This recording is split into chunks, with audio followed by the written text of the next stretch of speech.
¿sí? Enojada. Entonces, un cristiano no puede retener el salario a alguien que trabaja para él.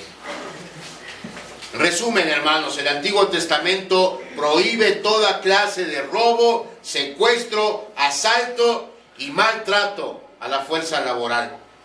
Nos requiere que respetemos la vida, la propiedad y la libertad de nuestro prójimo.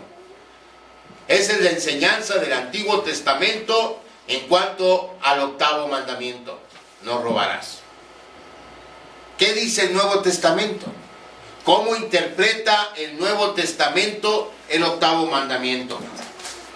Pues ya vimos que el Antiguo Testamento considera el quebranto de este mandamiento como un pecado contra la providencia de Dios. El Nuevo Testamento lo hace también, pero además lo considera una contradicción a nuestra condición de cristianos. El Nuevo Testamento ve en el robo un problema no nada más de nuestra falta de confianza en la providencia de Dios. El Nuevo Testamento ve el robo como un problema que tenemos en el corazón.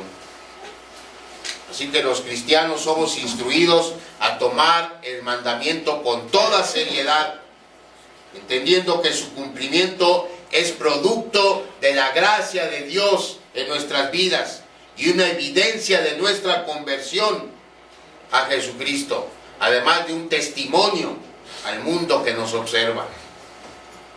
Vamos a ver algunos pasajes también que exponen y aplican este mandamiento. En Mateo 19, 18 dijimos, este es un pasaje paralelo del pasaje que vimos hace 8 días en el mensaje en donde hablábamos de la salvación.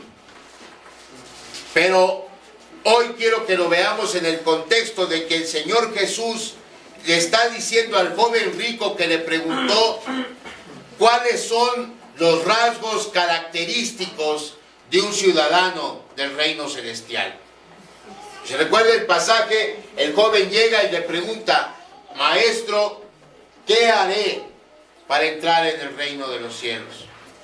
Jesús responde citando el cumplimiento de toda la segunda tabla de la ley. Si se fija, en el pasaje de Mateo y en el de Marcos, también en el de Lucas, los mandamientos que cita el Señor Jesucristo, todos son de la segunda tabla de la ley. Entre ellos, ¿cuál? No hurtarás. ¿Sí? Mateo 19, 18, le pregunta el joven, ¿cuáles? Preguntó el hombre. Contestó Jesús, no mates, no cometas adulterio, no robes, no presentes falso testimonio. Y lo hace el Señor Jesús porque le está diciendo, estos son rasgos característicos de un cristiano. Un cristiano no comete adulterio, un cristiano no mata, un cristiano no roba.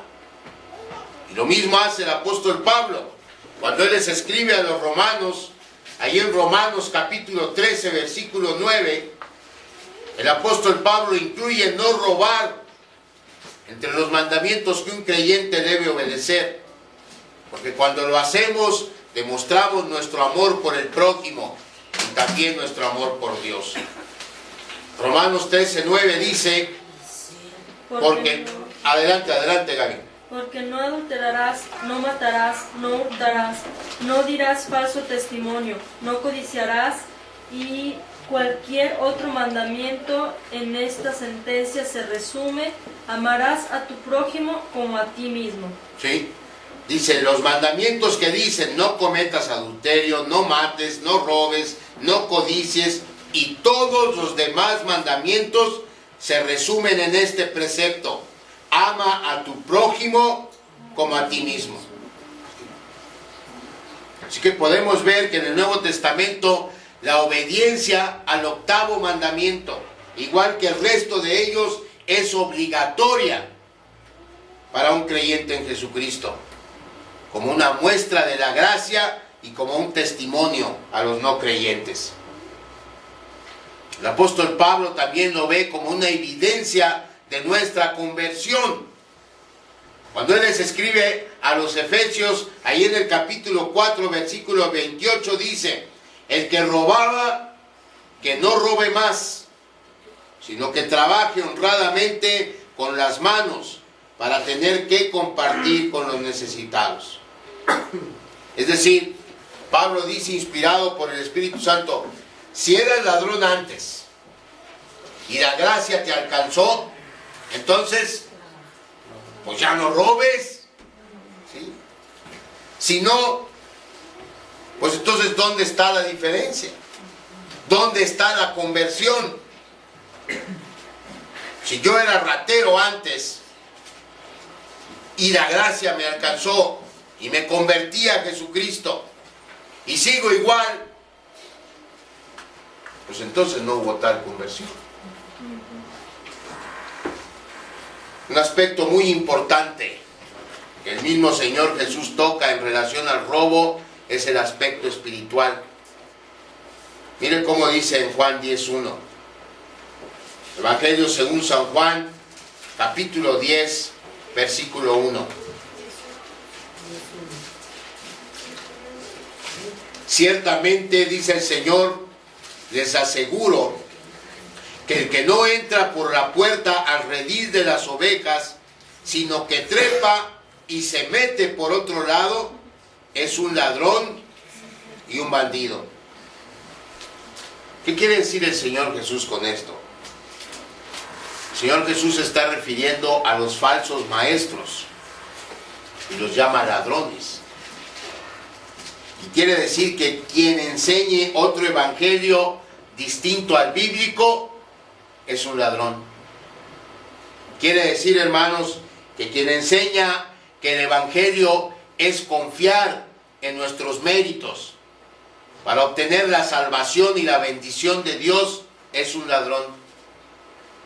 Quien enseña que el evangelio es que usted le dé dinero a Dios para que Dios le resuelva sus problemas económicos y llama a eso evangelio, es un ladrón. Porque el evangelio, el verdadero y único evangelio, es que solo a través de Jesucristo somos reconciliados con Dios y alcanzamos la vida eterna en el reino celestial. Ese es el evangelio, hermanos.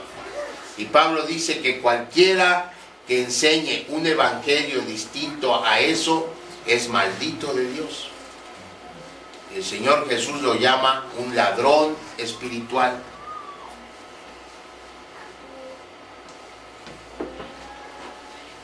Entonces, hasta aquí hemos visto cómo el Antiguo Testamento hace una amplia aplicación del octavo mandamiento.